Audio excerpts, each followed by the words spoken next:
नमस्कार, आपण देखुचंती न्यूज 18 महानगर। सीबीएसई द्वादश परीक्षा है बातिल। मंगलवार प्रधानमंत्री नरेंद्र मोदी अध्यक्षतार बसिथिबा उच्चस्तरीय बैठक में निष्पत्ति होईछि। कोरोना महामारी उपरे भरोसा नहीं, तेणु देशर भविष्यत स्वास्थ्य को दृष्टि रखी परीक्षा बातिल करा जायछि। बहु विचार विमर्श पर सरकार ए निष्पत्ति नैछंती। Council of Indian school certificate examination मध्य तार द्वादश श्रेणी परीक्षा आईसीएसई को बातिल करिछि। पूर्वर उभय बोर्डर दशम श्रेणी बोर्ड परीक्षा बातिल होइतिला। परीक्षा बातिल होइतिले भी पिलांकु केमिति मार्क दियाजिबो से नै खूब शीघ्र निष्पत्ति नियाजिबो। ए निष्पत्ति सह सीबीएसई द्वादश परीक्षा को नै लागि रहितिबा आशा आशंकार पूर्णछेद पड़िछि। जो पिला माने परीक्षा फल असंतुष्ट हेबे, कोविड स्थिति सुधुरिले सेमानकु परीक्षा पाई सुजोग मिलिबो। बैठक में गृहमंत्री अमित शाह, प्रतिरक्षा मंत्री, अर्थमंत्री, वाणिज्य मंत्री, सूचना प्रसारण मंत्री, पेट्रोलियम मंत्री धर्मेंद्र प्रधान, महिला और शिशु विकास मंत्री मानेका गांधी प्रमुख उपस्थित थिले। स्कूल और उच्च शिक्षा विभाग सचिव भी उपस्थित थिले।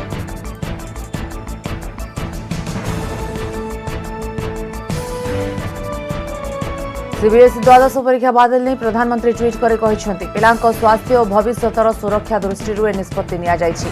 बहु आलोचना पर्यालोचना पर परीक्षा बातिल करने को स्थिर करागला। केंद्र मंत्री धर्मेंद्र प्रधान कहते कोरोना बेले केंद्र सरकार नहीं समय उपयोगी पदक्षेप।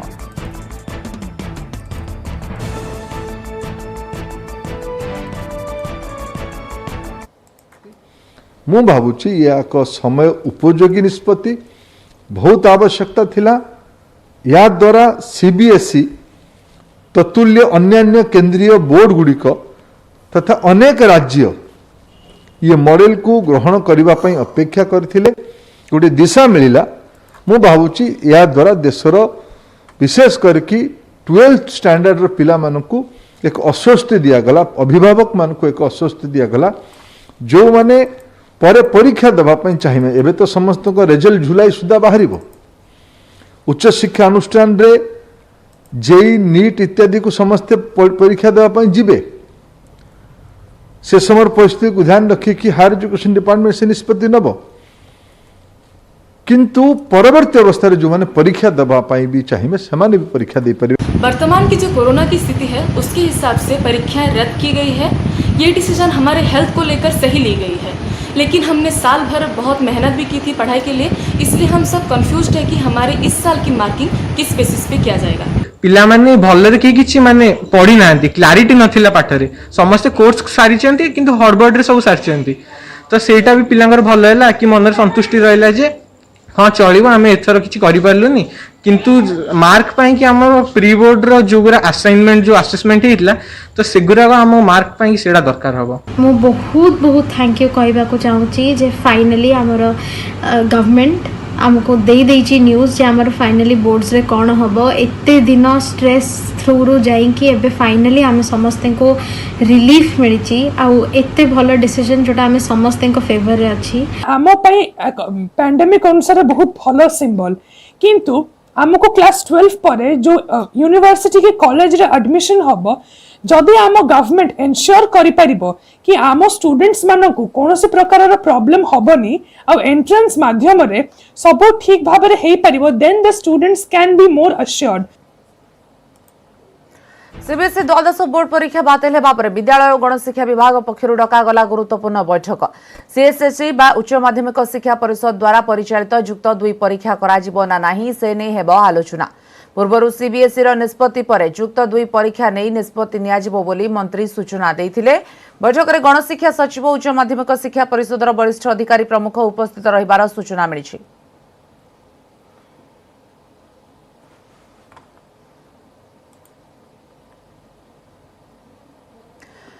निरुपमा बेहरा अधिक सूचना देवाई फुललाइन रही। निरुपमा, वर्तमान सीबीएसई आईसीएसई परीक्षा बातिल करा जायछि युक्त 2 रो, वर्तमान सीएचएसई परीक्षा बातिल हेबो ना नाई परीक्षा हेबो से नि आज बैठक केतेबेले बसिबार सूचना अछि? देखंतु पूर्वरु जो भली भाबरे गणशिक्षा मंत्री सूचना देथिले जे जून प्रथम सप्ताह रे कोविड रो स्थिति देखि परीक्षा को नहीं गुरुत्वपूर्ण बैठक बसिबो एवं तापरे निष्पत्ति नियाजिबो जे परीक्षा हेबो ना नाही, जति हेबो केउ ढांचा रे हेबो, किभली हेबो एवं कोन सब प्रक्रिया रहइबो परीक्षार। किंतु गतकाली जो भली भाबरे केंद्र सरकार सीबीएसई एवं आईसीएसई रो परीक्षा को बातिल करछन्ते, तेबे आज अपराह्न रे गणशिक्षा विभाग पक्षरु गणशिक्षा विभाग सचिव मंत्री अध्यक्षतार सीएचएससी कर्तृपक्ष को नहीं एक गुरुत्वपूर्ण बैठक बसिबो सेथिरे कौन निष्पत्ति नियाजिबो ताहा हेउची बड़ कथा कारण जदि परीक्षा को बातिल करा जाए तेबे केउ आधार रे मार्क दिया छात्र छात्री मानकर कौन प्रक्रिया रहिबो रिजल्ट रो प्रक्रिया रहिबो से सब मध्य गुरुत्व बहन करती तेबे बड़ कथा हेउची आज जो बैठक बसिबो सेतिरे कौन निष्पत्ति हेबो एवं जदि परीक्षा हेबो केबे हेबो एवं केउ आधार रे हेबो ता मध्य एक बड़ प्रश्न जदि यह विलंब हुए तेबे निश्चिंत पक्षे सारा देशर छात्र छात्री सहित राज्य छात्र छात्री किभली खाप खुआई चलिबे एवं जातीय स्तर प्रवेशिका परीक्षा देवाकू सेमाने किभली भाबरे योग्य विवेचित हेबे ताकू मध्य प्राथमिकता दियाजिबो तो से सबू एक बड़ गुरुत्वपूर्ण प्रसंग होइथिबा बेले आज अपराह्न रे बैठक बसिबो एवं बैठक रे कोन निष्पत्ति नियाजिबो ताहा हेउची बड़ कथा सेपटे अभिभावक संघंकर कहवा कथा जे छात्र छात्री मानकर परीक्षा जदिओ बातिल करा जाउची किंतु जो छात्र छात्री माने इच्छुक तांको पई परीक्षा देवार व्यवस्था करा जाउ नचेत ऑनलाइन माध्यम रे किभली छात्र छात्री परीक्षा दे नंबर नै परिबे निजर जो छात्र छात्री माने चाहुथिबे तांको पई व्यवस्था करा जाउ बोली दाबी करचंती तेबे विभिन्न प्रतिक्रिया देखिबा को मिलिछि वर्तमान सीबीएसई रो द्वादश श्रेणी बोर्ड परीक्षा बातिल हेबा परे छात्र छात्री हुंतु किंबा अभिभावक हुंतु मिश्र प्रतिक्रिया देखिबा को मिलिछि क्योंकि वर्तमान स्थिति को देखि खुशी प्रकाश करचंती गोटे पटे परीक्षा बातिल को नै अन्य पटे मेधावी छात्र छात्री मन दुख करचंती जे निश्चित भाव रे कोठ ना कोठी तांकर कैरियर प्रभावित हबो किंतु वर्तमान स्थिति को देखिले स्वास्थ्य ना शिक्षा आग ताहा ही होची बड़ कथा एवं आज अपराह्न रे बसियाको थिया बैठक रे कोन निष्पत्ति हेबो ताहा ऊपर ही समस्तंकर नजर रहिछि। धन्यवाद निरुपमा वर्तमान सूचना पाई अपराह्न बैठक उपर नजर जेहेतु आईसीएसई और सीबीएसई बातिल हो सारी निश्चित भाव में आशा करा जाउछि सीएचएसई रो मध्य सेभली निष्पत्ति नियाजिबो कारण वर्तमान स्थिति ताकू ही केवल गोटे प्रकार अनुमति देउछि यदि परीक्षा हुए हुए तो अनेक पिलांकर स्वास्थ्य उपर विपद आसी पारे।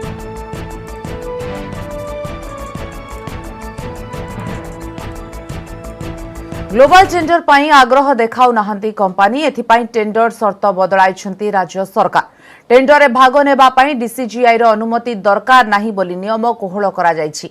एहारे भितरे राज्य सरकार केंद्र को चिठी लेखि टीकाकरण नियम रे सरलीकरण पाई अनुरोध करिसंती कहिसंती केंद्र टीका व्यवस्था करू राज्य निज अर्थ रे किनिबो सेबडे केंद्र सरकार घोषणा करिसंती डिसेंबर सुधा देशर समस्त हिताधिकारी को टीका दिया जिवो एमिति कि जुलाई सुधा उत्पादन एते अधिक हेबो जे दिन को कोटिए लेखाएं टीकाकरण करा जाय पारिबो।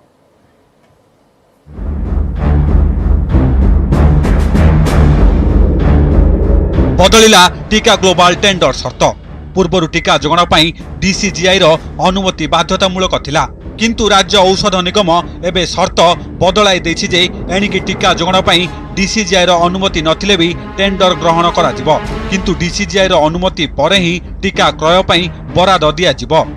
अमेरिका ब्रिटेन यूरोप और जापान संस्थार अनुमति थिले टेंडर पाई आवेदन करि हेबो एमिति कि जो टीका जरूरी व्यवहार पाई विश्व स्वास्थ्य संगठन रो अनुमति पाइथिबो से कंपनी मध्य ग्लोबल टेंडर रे शामिल होई परिबो। सेपटे टीकाकरण नियम रे सरलीकरण पाई केंद्र को चिठी लिखिछि राज्य केंद्र सरकार टीका व्यवस्था करंतु राज्य निज अर्थ रे किणिबो बोली केंद्र स्वास्थ्य मंत्री डॉक्टर हर्षवर्धन को चिठी लिखिसंती स्वास्थ्य मंत्री नव किशोर दास। चिठी रे उल्लेख करा जायछि जे ओडिशा दैनिक 3 लाख कोविड टीकादान पाई सक्षम किंतु टीका अभावरु एबे दिनकू मात्र 70,000 टीका दिया जाउछि।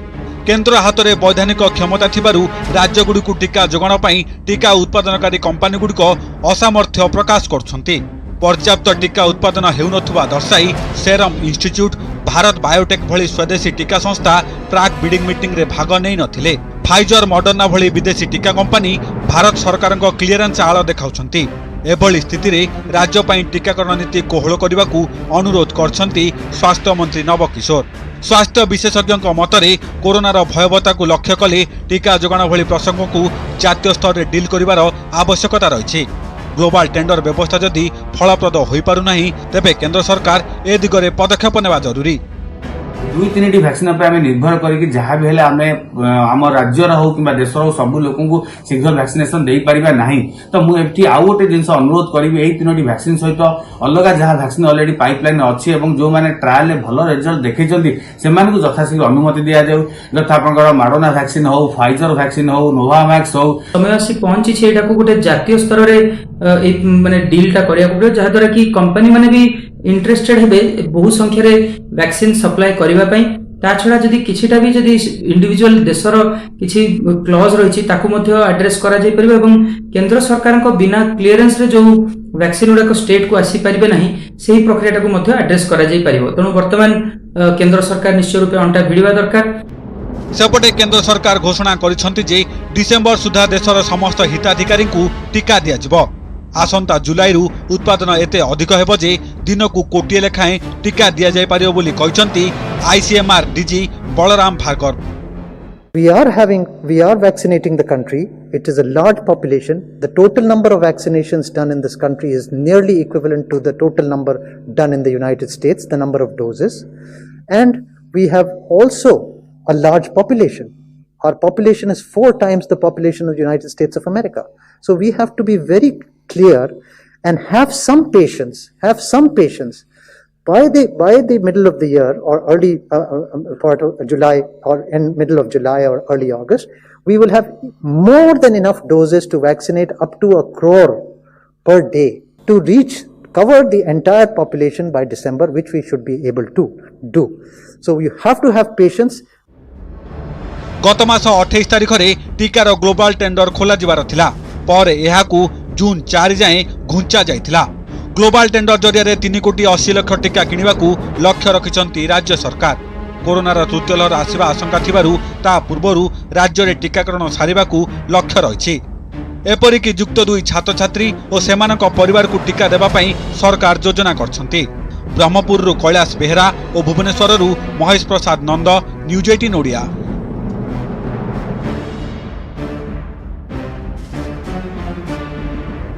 आगुआ मिलिबो 3 मासर भत्ता। कोविड परिचालना नहीं समीक्षा पर घोषणा करिसेंती मुख्यमंत्री नवीन पटनायक। सबु हिताधिकारी को 3 मासर आगुआ भत्ता देबाकू निर्देश दैछंती मुख्यमंत्री। सामाजिक सुरक्षा योजनार सबु हिताधिकारी पाइबे एही सुविधा। कोविड जोगु विधवा और अनाथ होइथिबा हिताधिकारी चिन्हट उपरे गुरुत्व दैछंती मुख्यमंत्री। 15 दिन रे मधुबाबू पेंशन योजना रे सहायता देबाकू से निर्देश दैछंती। ब्लैक फंगस पई आगुआ प्रस्तुत रहिबाकू कहिबा सह कोरोनार संभाव्य तृतीय लहर दृष्टि शिशुंक जत्न उपरे गुरुत्व दैछंती। आसंता सप्ताह सुधा राज्य रे कोविड स्थिति सुधुरिबानी आशावादी अछंती मुख्यमंत्री।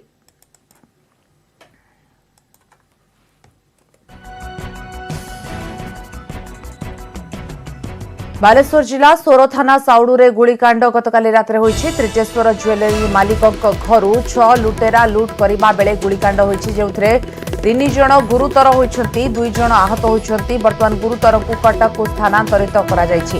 पाखापाखि 10 राउंड गुलिमाड़ करिछंती डकायत। घटनास्थल रे वर्तमान पुलिस पहुंची तदंत आरंभ करिछि, किंतु दुर्वृत्तक विषय लुटेराक विषय कोनोसी सूचना मिली पारि नाही।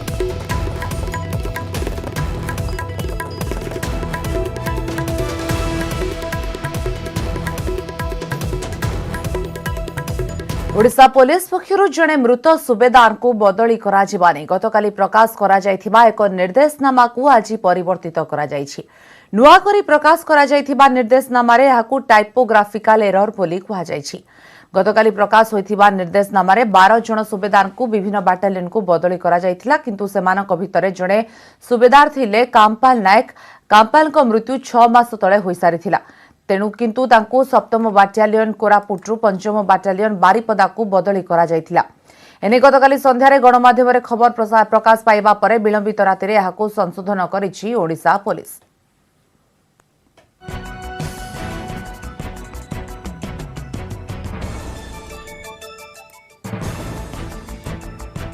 एथर देश में स्वाभाविक रहिबो मौसुमी वर्षा। जून रु सेप्टेम्बर मास भितर स्वाभाविक वर्षा हेबो बोली आकलन करिछि भारतीय पाणीपाग विभाग।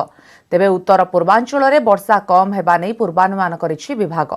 एहा भितर गुरुवार दिन केरल छुईबो मौसुमी आ ओडिशा आसु आसु होई जिवो रजपाग।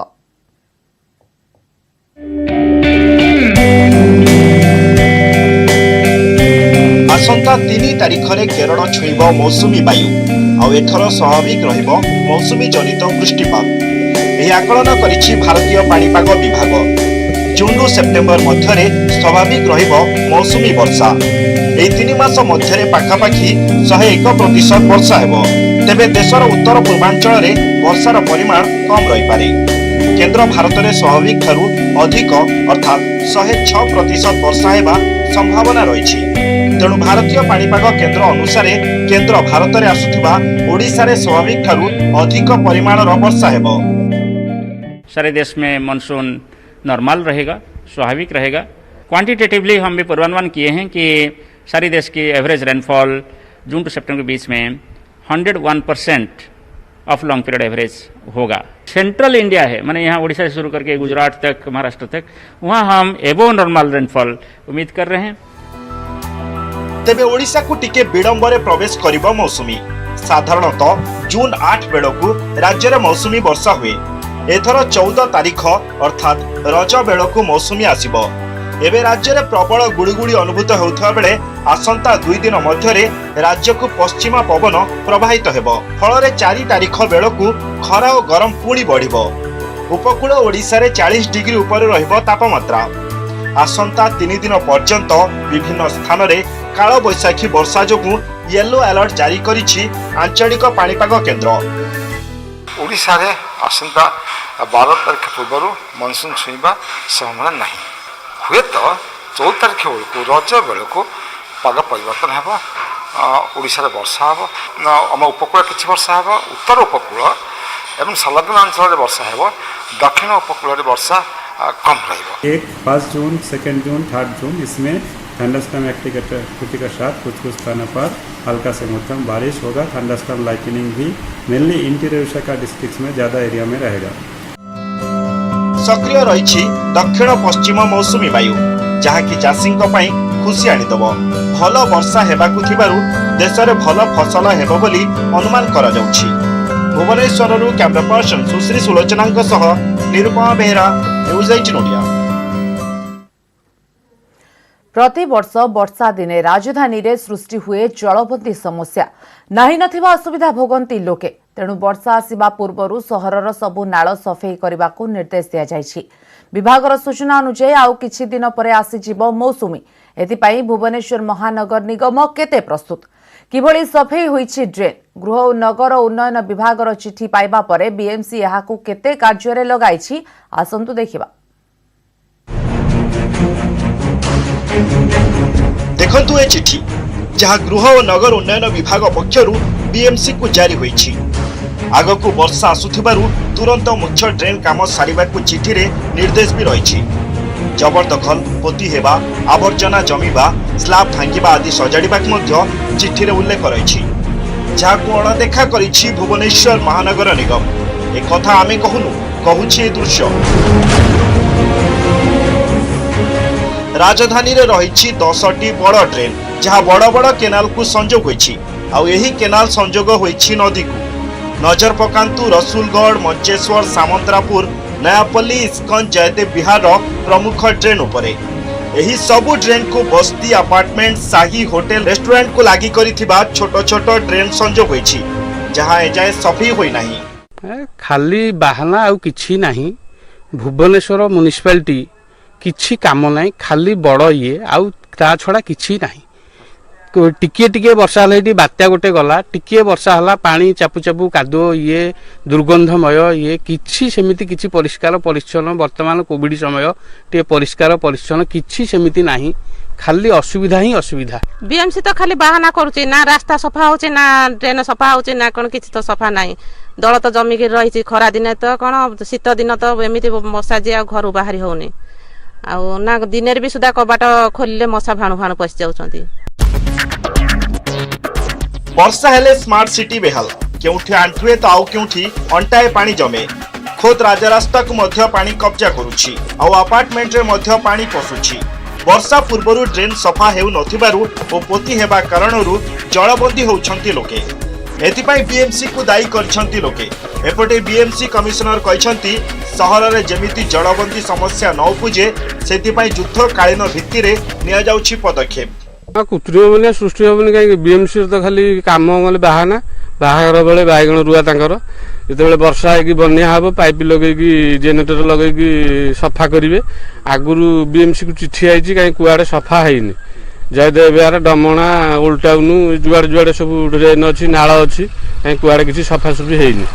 ड्रेनेज क्लीनिंग रो काम बहुत जोर शोर रे चली आपण मैंने भी भुवनेश्वर रे रहउचंती आपण को निज साही रे निज कॉलोनी रे आपण देखुथिबे कि प्राय सबू बीएमसी अंडर रे जेते भी ड्रेन्स रही मेजर ड्रेन्स रही माइनर ड्रेन्स रही सबूर क्लीयरेंस बहुत जोर शोर रे चली जो ड्रेन्स रो कंस्ट्रक्शन चालू थिला सेटा मध्य बहुत जोर शोर रे चली दिनकु दिन पोती हेउछि प्राकृतिक नाल अधिकांश स्थान रे ड्रेन को जबरदखल करा जाई बड़ बड़ अटारिका गढ़ी उठुछि जोथिपाई प्रतिवर्ष राजधानी रे जलबंदी समस्या सृष्टि होउछि।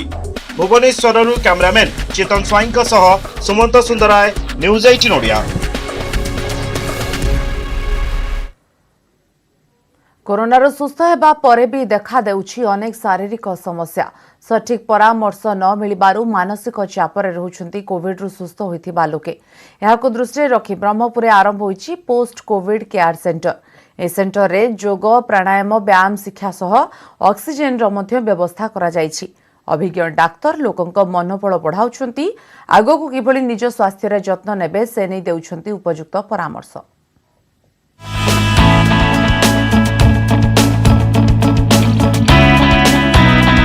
संक्रमितों मनोबल वृद्धि करुछि post covid care centre. Brahmapur सहर रे खुलिछि राज्यर प्रथम पोस्ट कोविड केयर सेंटर। एही सेंटर रे प्रतिदिन सकाळे कोविड सुस्थ होइथिबा लोकंकु दिया जाउछि योग प्राणायाम और व्यायाम शिक्षा।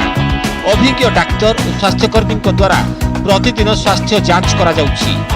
जो मानकठारे किछि लक्षण रहुछि सेमानंकु औषध प्रदान करा जाउछि।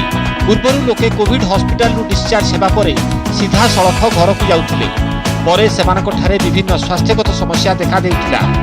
विशेषकर सेमाने मानसिक दुश्चिंतारे रहुथिले। पोस्ट कोविड केयर सेंटर को आसीबा द्वारा सेमाने चापमुक्त रहुछंती। एट सब भल व्यवस्था रही starting from yoga class to oxygen facility to bed everything is very nice. मु भावुची एटा आउ टिके कंटिन्यू करिकि अन्य लोक मन आसंतु। ये 7-8 प्रकार एक्सरसाइज शिखा होची कपाल भारती नाड़ी शुद्धि सब एक्सरसाइज सार आसुँच डॉक्टर भी आसुँच समस्त किसी असुविधा सुविधा पचारुंट। Rotary club Ganjam chamber of commerce एवं ब्रह्मपुर महानगर निगम सहयोग रे ब्रह्मपुर सहर रे खोला जाइछि पोस्ट कोविड केयर सेंटर। एठारे ऑक्सीजन रो व्यवस्था मध्य रहिछि। कोविड रु सुस्थ होला परे मध्य जेउ मानकर ऑक्सीजन कम रहुछि सेमानकु ऑक्सीजन जोगाई दिया जाउछि। वर्तमान 20टी सज्जा थिबा बेले आगामी दिन में एहाकु वृद्धि कराजिबो बोली पोस्ट कोविड सेंटर अध्यक्ष कहिसंती।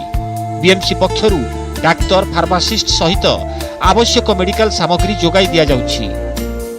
सकाल 7 रु संध्या 7 पर्यंत आमर ये सेंटर खोला होची योगा टीचर थ्रू योगा शिखा होची जोटा कि रेस्पिरेटरी सिस्टमटा बढ़ुची लंग्स रो एक्सरसाइज सब शिखा होची इक्विपमेंट दिया होची स्पाइरोमीटर एक्सरसाइज शिखा होची ता सहित आम न्यूट्रिशन रो व्यवस्था करछु किछि लाइट फूड टिफिन दउछु न्यूट्रिशन रो किट दउछु कोन खाइले से माने जल्दी क्यूर हेबे सेटा मध्ये शिखा होची।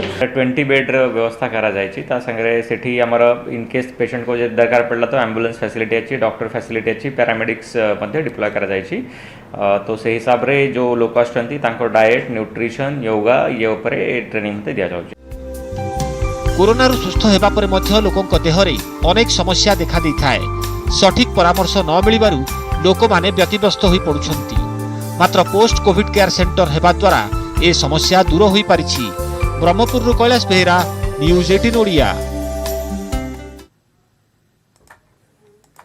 कामदेला बायो बबल रथ निर्माण सेवकों को संक्रमण रक्षा करने प्रशासन जारी करथिला स्वतंत्र एसओपी जहाँ एवं फलप्रद होइछि। रथखଳାରେ ଆଉ बढ़िब ନାହିଁ कोविड संक्रमण पॉजिटिव हार मध्य शून्य रही। 174 जन रथ निर्माण सेवक नियोजित अछंती। सेथि भितरु 68 जन महारणा 64 भोई सेवक 16 कमार सेवक 18 रूपकार सेवकों सह अनेक नियोजित अछंती। सेमानक भितरु 26 जन कोविड संक्रमित होइथिले 26 मध्यरु 18 जन सुस्थ होई पुणी निर्माण कार्य रे शामिल होइछंती। बाकी 7 जन 2-3 दिन भितरे जोग देबे। रथ यात्रा रे बायो बबल व्यवस्था करिबाकू दाबी होइछि। 3 तारिख रे भौरी उत्सव थिबारु जोरसोरे चलिछि रथर नाहाका अख और चक निर्माण काम।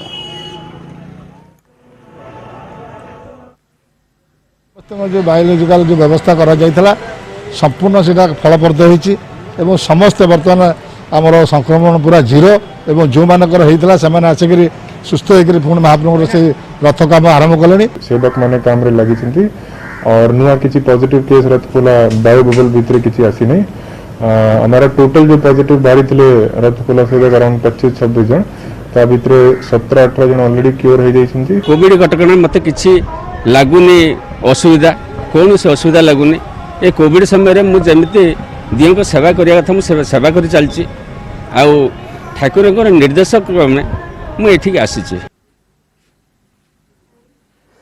नेटवर्क 18 यह सुनिश्चित करने को चाहे प्रत्येक भारतीय को कोविड टीका मिलू। टीकाकरण संपर्क में सचेतनता सृष्टि नेटवर्क 18 और फेडरल बैंक प्रयास संजीवनी और स्टार्ट ऑफ लाइफ को समर्थन करंतु। स्वास्थ्य विशेषज्ञ अपोलो 24x7।